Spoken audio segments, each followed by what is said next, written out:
flammable. Keep fire away. That's what I'm using it for, buddy. Woo-hoo, it is a cold one today. Last week it was like 30 and 40 up here. All the snow was melting off. It was kind of nice, and now all of a sudden it's under 20 degrees again.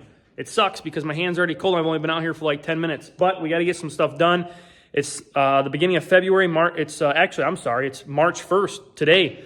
So we pretty much have 1 month to be able to get like these next 4 projects done until this spring kicks off, and I got to start busting my butt again. So we got to get stuff moving, but we got this new welding helmet. I'm pretty excited about it. It's just a cheap $30 Hobart welding helmet off of Amazon. It's a 2x4 lens with the flip lens on it. It comes with a Shade 10. I'm super excited about this because my last video I ended up breaking my other helmet. This thing was another cheapie off Amazon. I had this sucker for like 5 or 6 years or something. But it was the 2x4 auto darkening lens. And I just want to get away from the auto darkening lens because first I got to deal with the batteries. And I hate when the batteries die because it's so cold out and I leave it out in the garage and I have to end up bringing it in the house. And then you got to worry about if you do leave it out in the garage, the batteries die. And then if you have to leave it pointed towards the light, it'll be activated, so it'll drain the battery as well. So I want to get to that flip lens just because then I don't have to worry about finding my safety glasses to weld. I can just flip the lens up. I can have earplugs in and I can be grinding and stuff. And it is just a perfect match. So hopefully it'll work. I'm not sure. I haven't had the flip lens before. We're going to see how it does. And if not, I mean, it was $30, so I'm not too worried. I can actually go buy a decent helmet if I need to. But in today's video, we're addressing something pretty important. I grind and I weld a lot in this shop.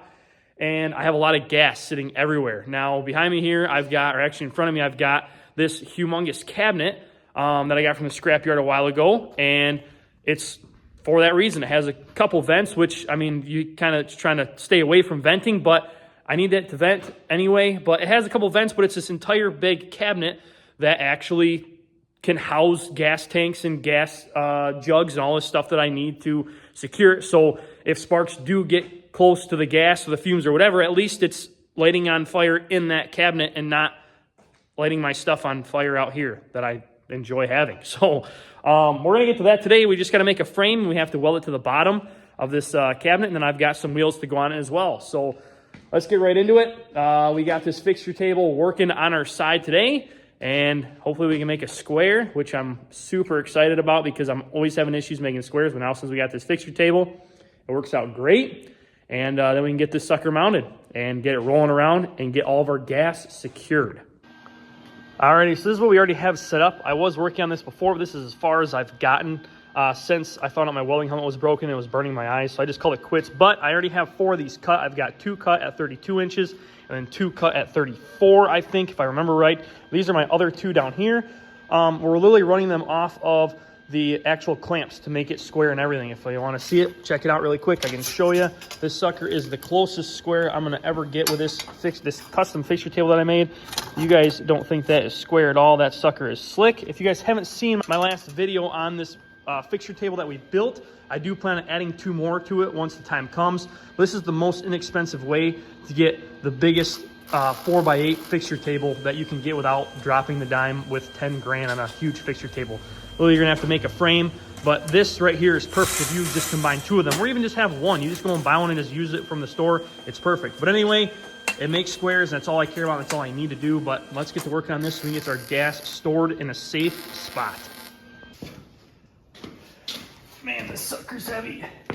All right, test fit number 1. I want these to set. I measured it to where these will set center in the box.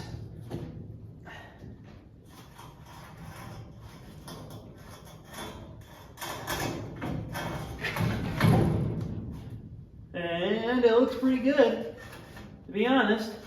Yeah. Oh, yeah. Yep. We might have a change of plans. It's actually going to work out really good. So we have this how I had it before, where I wanted to actually have access to where I could use one of the threads of the bolt on top of those wheels and drill a hole and then, have access to be able to bolt the wheel to this frame that we're welding up. But I ended up forgetting that we had these, and these are actually going to work out good because first, they're heavy duty. They got these nice heavy duty wheels on them, and they've barely been used. They're like brand new. I don't know what this plate's for, but I got it from the scrapyard, and come to find out too, they have a grease fitting to it. So this one over here, I was messing around with, put some grease in it. I put a little bit too much grease in there, but I couldn't get any onto the actual bearings on the top, so I put some ADW90 gear oil on the top of it. And I mean, these suckers spin like brand new. They should be. They're pretty much brand new. And then if you come over here, I actually have to like use some force to get them to spin. So we're gonna unbolt these. I'm gonna weld the top and each side of my frame, and I'm gonna leave the bottom to where we can weld these plates to the actual corner of this frame. And then they're going to have some rigidity. And since we're going to be putting a whole bunch of weight in the cabinet, because we're going to have a whole bunch of fluid in there, and then the cabinet weighs a whole bunch already, these, I think, are going to hold up well. And if they don't, well, I guess we're going to have to go somewhere else. But I'm pretty sure they're going to do the job. These are nice and heavy duty. And if you have to have a grease fitting for these big wheels, I mean, they got to be heavy duty. So we're going to test it out and see what's happening. All right, we finally got the cabinet moving its spot. My next steps here is to grind all the paint off the face and the sides and on the bottom here, because my plan is literally just taking, mount the frame up to the bottom and just weld along, you know, probably 2-3 inches every couple inches along the side and the front. Get this sucker tipped over on its end so you can actually start wheeling it around. And we're gonna gain some space, and we're actually gonna start storing stuff in here because this is what it's used for.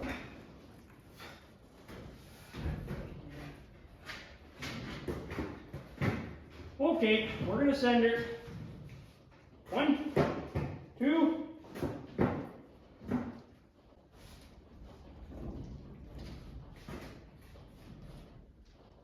1, 2, and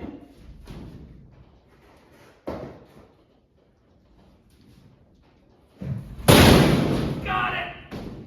We're good.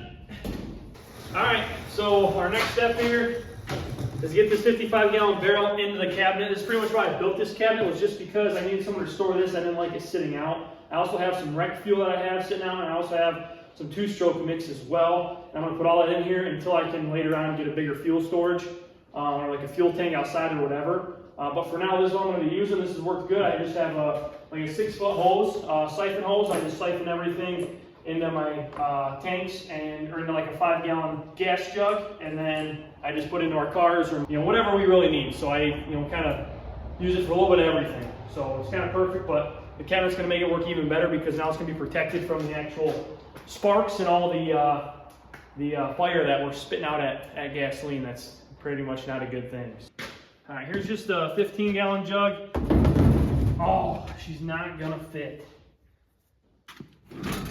All right, and that being said, this is how we're gonna run our fuel storage for now on until I figure out an actual big tank that I can find or whatever. But I pretty much got this cabinet practically for free. I trade metal, so this thing was at the scrap. I traded a whole bunch of metal for it, and this works. I never really measured the size of this either way. I didn't even think about it to see if this 55 and that 15-gallon jugs would fit on the bottom of here.